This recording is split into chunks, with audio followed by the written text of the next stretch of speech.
Well, as we continue to monitor the Russian invasion of Ukraine, we are taking a closer look at cyber attacks. Several Ukrainian banks and government websites were forced offline yesterday following an attack.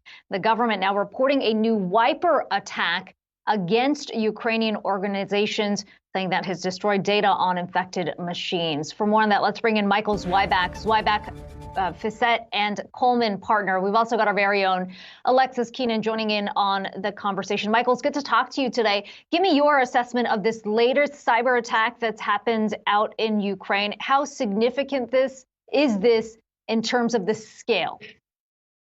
Well, it's on a massive scale, and it's part of the integrated military strategy of the Russian government now, especially as they're dealing with, attempting to invade countries. And what they're essentially trying to do is debilitate not only the command and control structures of the country, but also impact ordinary citizens. And you saw that yesterday with the fact that they were going after the banking operations of the country in order to basically make it very difficult for people to get money out so that ordinary consumers could flee the country or have money for goods in a very constricted environment. Michael, Alexis here. Now, in addition, you have said that these Russian-initiated cyber attacks could eventually impact American citizens and U.S. financial institutions. So can you explain that? Well, anytime you have a scenario in which a country is launching, this is the Russian military, the GRU, is launching massive denial of service attacks, which is basically a flooding of the ability of these websites to administer some form of service. And as that begins to degrade, what the impact is that the economy also begins to degrade. So the ability of the Ukrainian economy to produce goods and services, which are going to be exported to the remainder of Europe, becomes diminished. And that means that they have to make up for that somewhere.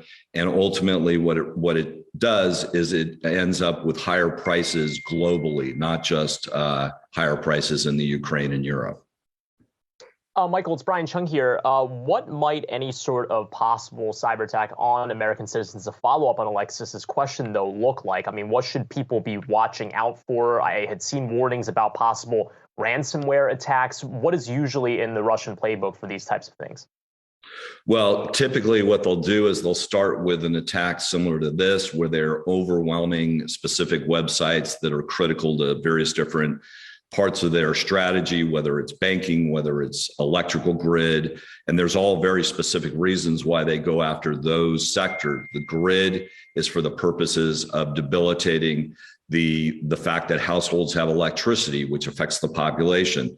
The banking is, hey, I can't go to my ATM and actually get money out.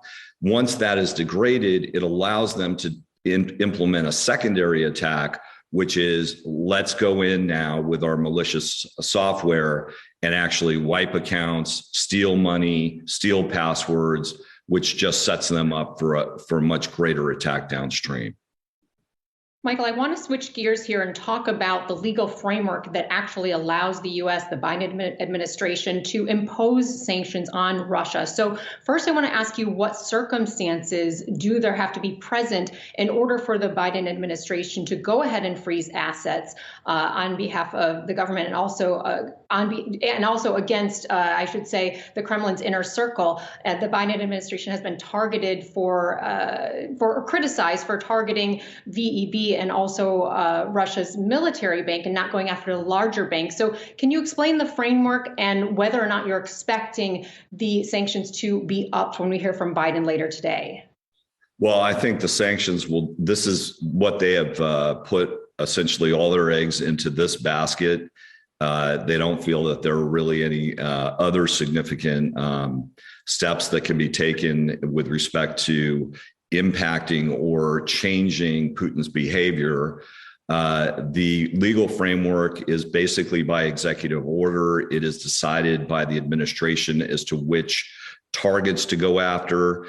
Typically, they go after major institutions such as sovereign debt funds, and also projects, as you've seen in this case, where they've gone after the individuals that are responsible for the building of the pipeline to Germany for the energy needs.